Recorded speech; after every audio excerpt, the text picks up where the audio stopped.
మహాభారతం. అందులో ఎందరో యోధులు, ఎన్నో అద్భుతాలు. వాటన్నింటిలోనూ కర్ణుడి జననం చాలా ప్రత్యేకం. అదొక దైవిక వరమని మనకు తెలుసు. కాని ఆ కథ వెనుక మన ఊహకందని సైన్స్ ఏమైనా దాగి ఉందా? పదండి, ఈరోజు మనం ఈ పౌరాణిక అద్భుతాన్ని సైన్స్ కళ్ళతో చూద్దాం. ఒక్కసారి ఆలోచించండి. ఒక పసికందు పుడుతూనే తనని తాను రక్షించుకునే ఒక కవచంతో పుట్టడం వినడానికే అసాధ్యంగా ఏదో సైన్స్ ఫిక్షన్ కథలా అనిపిస్తోంది కదూ. కాని ఇది కల్పన కాదు, మన ఇతిహాసం. మహాభారతంలో ఇది అక్షరాలా జరిగింది. సూర్యపుత్రుడు కర్ణుడు పుట్టుకతోనే తన శరీరంలో భాగమైన కవచకుండలాలతో జన్మించాడు. మరి దీన్ని కేవలం ఒక దైవిక అద్భుతం అని నమ్మేయాలా? లేక మన పూర్వీకులు ఒక పురాతన కథలో ఏదైనా శాస్త్రీయ రహస్యాన్ని దాచిపెట్టారా? సరే, ఈ విచారణలో మనం ఛేదించాల్సిన మొదటి మిస్టరీ కర్ణుడి సహజ కవచం. సైన్స్ ప్రకారం చూస్తే ఇది అసాధ్యం. ఒక మనిషి శరీరం లోహంలాంటి కవచంతో కలిసిపోయి ఎలా పుడుతుంది? ఇది జీవశాస్త్ర నియమాలకు పూర్తిగా విరుద్ధం కదా. ఇక్కడే మనకు ఆధునిక సైన్స్ ఒక ఆసక్తికరమైన సమాధానమిస్తోంది. అదే హారిజాంటల్ జీన్ ట్రాన్స్ఫర్.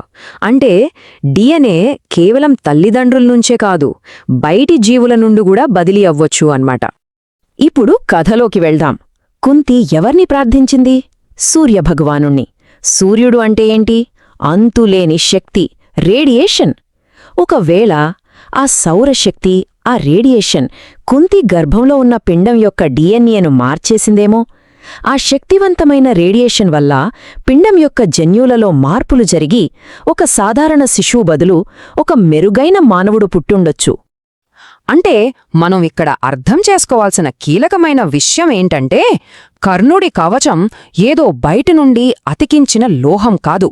అది అతని శరీరంలోనే పుట్టిన, అతని చర్మంలో భాగమైన ఒక జీవ కవచం. మరి ఆ జీవ కవచానికి ఎలాంటి శక్తులు ఉండి ఉంటాయి? అది బహుశా సూర్యుడి నుంచి వచ్చే తీవ్రమైన వేడిని, రేడియేషన్ను తట్టుకోగలదు. అంతేకాదు, సోలార్ ప్యానెల్లాగా సౌరశక్తిని గ్రహించి దాన్ని తన శక్తిగా మార్చుకోగలదు. దాడుల నుంచి రక్షించే బయోమెటాలిక్ షీల్డింగ్, ఇంకా గాయాలను వాటంతటావే నయం చేసుకునే నానో పార్టికల్స్ కూడా ఉండిండొచ్చు. ఈ థియరీ మహాభారతంలోని ఒక కీలక ఘట్టాన్ని అద్భుతంగా వివరిస్తుంది. ఇంద్రుడు కర్ణుడి కవచాన్ని ఎందుకు సులభంగా తీయలేకపోయాడు? ఎందుకంటే అది ఒక వస్తువు కాదు, అతని శరీరం. అందుకే దాన్ని కర్ణుడి చర్మం నుండి అత్యంత బాధాకరంగా చీల్చి వేరు చేయాల్సి వచ్చింది. కవచం మిస్టరీ అలా ఉంటే, కర్ణుడి జననంలో ఇంకో పెద్ద రహస్యం కూడా ఉంది. దాని గురించి ఇప్పుడు చూద్దాం. సరే, కవచం సంగతి పక్కన పెడితే, అసలొక శిశువు పుట్టగానే పూర్తిగా ఎదిగిన యోధుడులా ఎలా ఉంటాడు? ఇది జీవశాస్త్రపరంగా ఇంకా పెద్ద మిస్టరీ. దీనిక్కూడా సైన్స్లో ఒక ఊహ ఉంది. అదే ఎక్టోజెనెసిస్. అంటే తల్లి గర్భం బయట ఒక కృత్రిమ వాతావరణంలో పిండాన్ని పెంచే ప్రక్రియ అన్నమాట. మళ్ళీ ఇక్కడ కూడా సూర్యుడి పాత్రే కీలకం. ఆ సౌరశక్తి పిండంలోని కణ విభజనను ఊహకందని వేగంతో ప్రేరేపించి ఉండవచ్చు. దానివల్ల 9 నెలల్లో జరగాల్సిన అభివృద్ధి కేవలం కొద్ది రోజుల్లోనే పూర్తయ్యుండొచ్చు. ఒక రకంగా చెప్పాలంటే హైపర్ యాక్సిలరేటెడ్ గ్రోత్ అన్నమాట.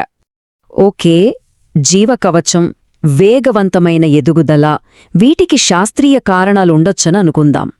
కాని ఈ అద్భుతాలన్నీ జరగడానికి అసలు కారణమేంటి? ఆ ట్రిగర్ పాయింట్ ఏంటి? కుంతి కేవలం ఒక్క మంత్రాన్ని పఠించింది, అంతే. ఒక సాధారణ మంత్రానికి ఇంత శక్తి ఎలా వచ్చింది? కేవలం కొన్ని శబ్దాలు ఇంత పెద్ద జన్యుమార్పును తక్షణమే ఎలా తీసుకురాగలిగాయి? దీనికి సమాధానం మనకు క్వాంటం ఫిజిక్స్లో దొరకచ్చేమో. క్వాంటం ఎంటాంగిల్మెంట్ అనే ఒక అద్భుతమైన సిద్ధాంతం ఉంది. దీని ప్రకారం 2 కణాలను ఒకసారి కలిపితే అవి ఎంత దూరంలో ఉన్నా సరే ఒకదానిలో జరిగే మార్పు రెండో దానిపై తక్షణమే ప్రభావం చూపుతుంది. ఒకవేళ ఆ మంత్రంలోని ప్రత్యేకమైన ధ్వని తరంగాలు ఒక క్వాంటం సిగ్నల్గా పనిచేసి పిండంలోని నిద్రాణమైన డిఎన్ఏను తక్షణమే యాక్టివేట్ చేసిందేమో. అంటే ఆ శబ్దమే ఒక బయోలాజికల్ స్విచ్లా పనిచేసి మొత్తం జన్యు పరివర్తనను మొదలుపెట్టి ఉండొచ్చు. సరే, ఇప్పుడు దాకా మనం చూసిన ఈ శాస్త్రీయ ఆధారాలన్నింటినీ ఒక చోట చేర్చి చూస్తే మనకు ఎలాంటి చిత్రం కనిపిస్తోంది? 1.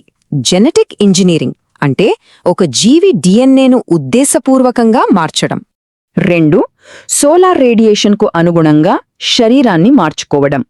3 కృత్రిమంగా వేగవంతం చెయ్యబడిన అభివృద్ధి. మరియు చివరిగా వీటన్నింటినీ మొదలుపెట్టడానికి క్వాంటం స్థాయిలో ఒక బయోలాజికల్ యాక్టివేషన్.